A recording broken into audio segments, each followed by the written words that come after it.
आज की खबर इंडियन एयरफोर्स के लिए बहुत अच्छी साबित होने वाली है।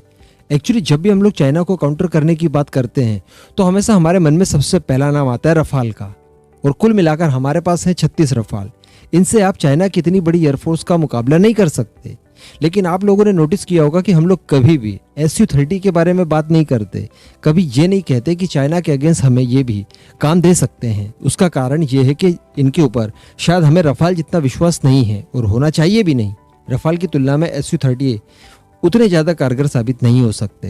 लेकिन आज के जो कारनामे के बारे में मैं आपको बताने वाला हूँ, उसको जानने के बाद आप ये कह देंगे कि चाइनीज J-20 को बड़ी आसानी से ठोक देंगे हमारे Su-30।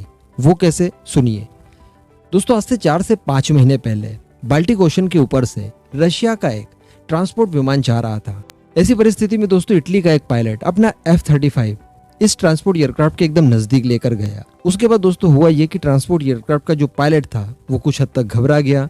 लेकिन इसी दौरान होता यह है कि रशिया के अंदर इस्तेमाल किए जाने वाले Su-30 SM वो कहीं से इसी जगह पर पहुंच जाते हैं, यानी ट्रांसपोर्ट एयरक्राफ्ट की मदद करने के लिए।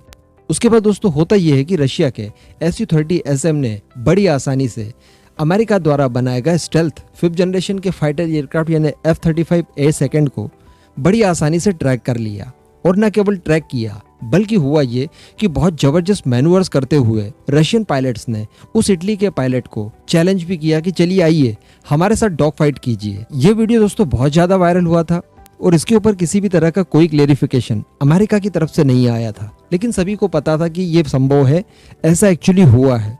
अभी दोस्तों इसी को लेकर जो खुलासा हुआ है वो यकीनन आपके कान खड़े कर देगा। वही पायलट जो उस समय F-35 में सवार था, उसने अपना रिटायरमेंट ले लिया है। जी हाँ, समय से पहले ही, अपनी ड्यूटी खत्म होने से पहले ही उसने रिटायरमेंट के लिए अप्लाई कर दिया है। यानी जिसे VRS कहते हैं ना, पहले ही, समय से पहले ही आप रिटायरमेंट ले लो, वैसा। उससे जब कारण पूछा गया तो उसने उसी दिन की वारदात के बारे में दोहराया कि रशियन पायलट अपना Su-30 SM हमारे नजदीक लेकर आया और उसने बहुत भयानक तरीके से मैनूवर्स किया।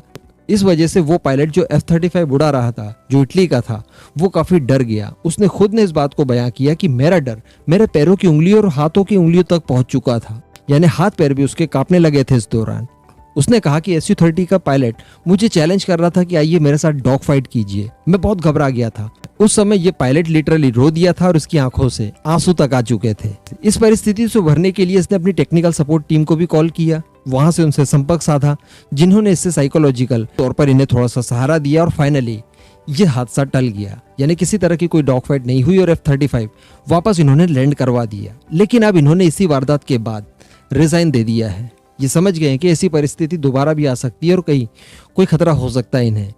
यानी यहाँ पर आप छोड़ दीजिए पायलट को, उन्होंने क्या किया, क्या बयां किया। हो सकता है कि यहाँ पर अगर कोई इजरायली पायलट होता, कोई हमारे अभिनंदन जैसा पायलट होता, या फिर अमेरिका का कोई पायलट होता, तो सिनेरियो थोड़ा सा अलग हो सकता था।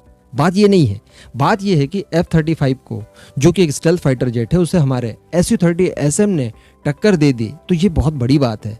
मैं आपको बता दूं कि Su-30 SM और हमारे पास जो MKI है, इनमें कोई बहुत ज़्यादा फर्क नहीं है, और हम भी बड़े लेवल पर इन्हें अपग्रेड कर रहे हैं सुखोईज में। उसके बाद ये और ज़्यादा कैपेबल हो जाएंगे। तो अगर ये अमेरिका के फाइटर जेट को आसानी से ट्रैक कर सकते हैं, उसके ऊपर अटैक कर सकते हैं, उसे शूट डाउन करने की कोशिश कर सकते हैं, कामयाब हो सकते हैं, तो बड़ी आसानी से हम लोग चाइना के सो कॉल्ड 5th जनरेशन के स्टेल्थ फाइटर एयरक्राफ्ट को बड़ी आसानी से इन Su-30 MKI से निपटा सकते हैं।